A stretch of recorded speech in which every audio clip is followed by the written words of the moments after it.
everybody, and welcome back to week 4 of 1 Week Games. Today we are going to be choosing out of 5 different games, so I've added a couple of new games to this list. We have a cooking game and a racing game. These are going to be 2 new games that I've added. Racing game, kind of more of a F-Zero kind of feel is what I'm going to go for, and then the cooking game, kind of like an overcooked kind of style. But we'll see if we land on those.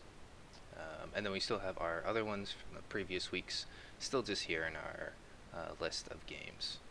So let's go ahead and spin the wheel and see what we land on.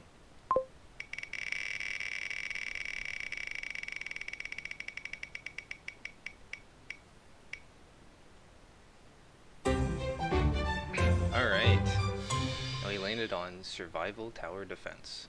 So some initial thoughts for this is it's probably going to be something where we have some sort of base or tower in the middle, and then you are going to be a player or something, and then you're going to be just placing towers around that one tower to kind of try and keep it alive for maybe as long as possible.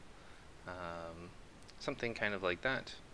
Not entirely sure, but I'm going to start creating my design document, and I'll be right back to show you my initial thoughts on how we're going to start designing this game.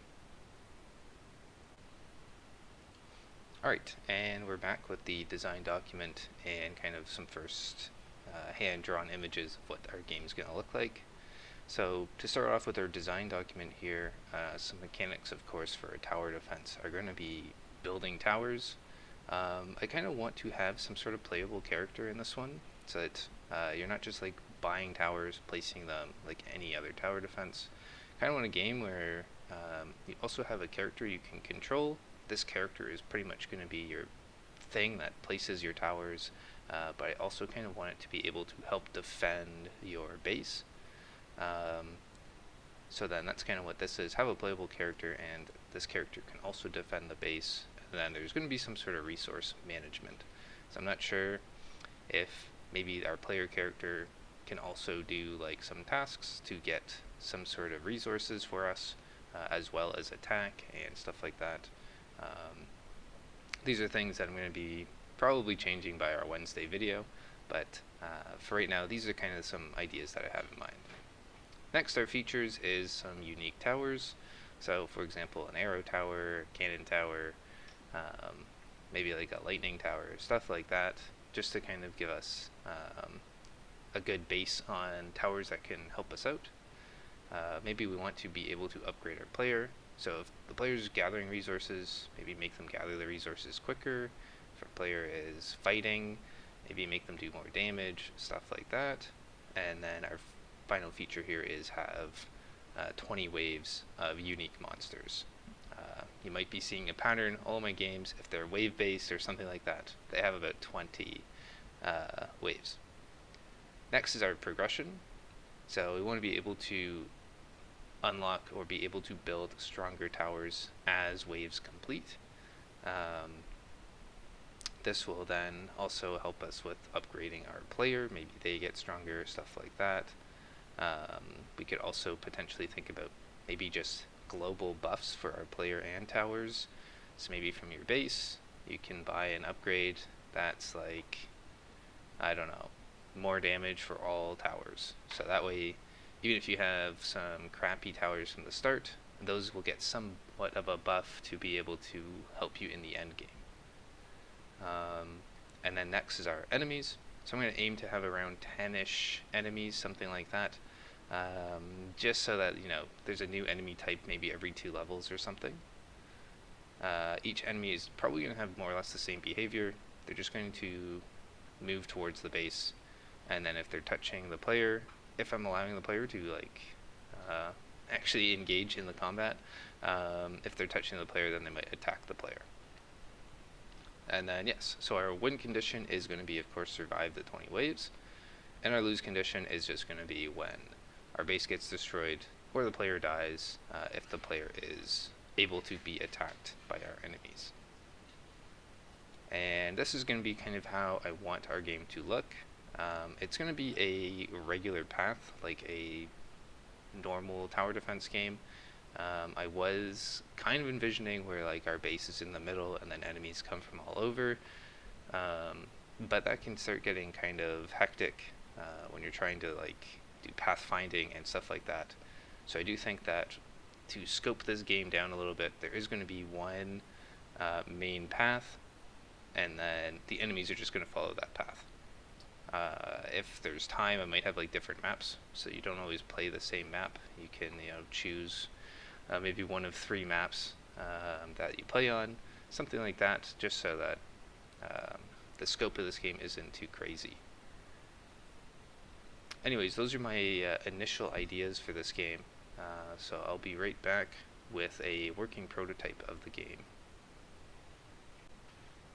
Alright, welcome back everyone, and this is the little prototype I've been working on today to kind of show you about how I think this game is going to be working. So before I hit play, the map is going to be something like this. It's going to be pre-made. Depending on how much time I have, I'll make different maps so you can play different levels and stuff like that.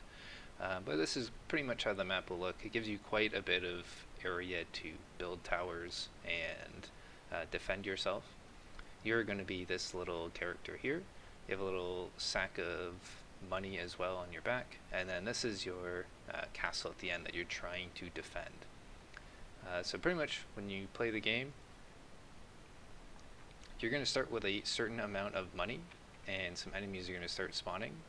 So it's going to be up to you to kind of move your character over the tile where you want to build, and then build the tower that you want. So far I only have one, but this will turn into many.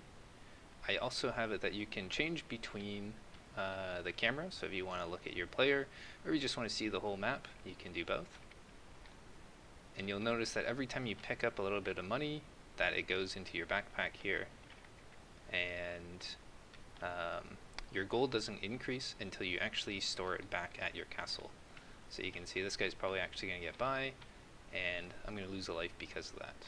But when I go ahead and pick up more gold and then bring it back to my castle, I then have a little bit more money here, so that now I can enhance my defenses a little bit more before I start my next wave. So maybe I'll add like one over here, and then I don't have enough money for the next one, so I'll just go ahead and start the next wave.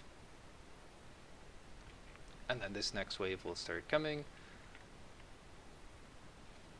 and that's pretty much going to be the whole game. So there's going to be a bunch of different towers that you can build here. There's going to be a bunch of different looking enemies as well.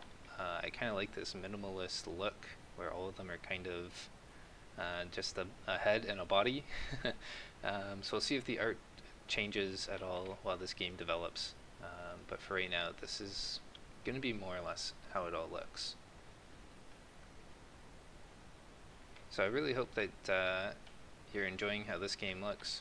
And of course, make sure to like and subscribe to the videos and the channel.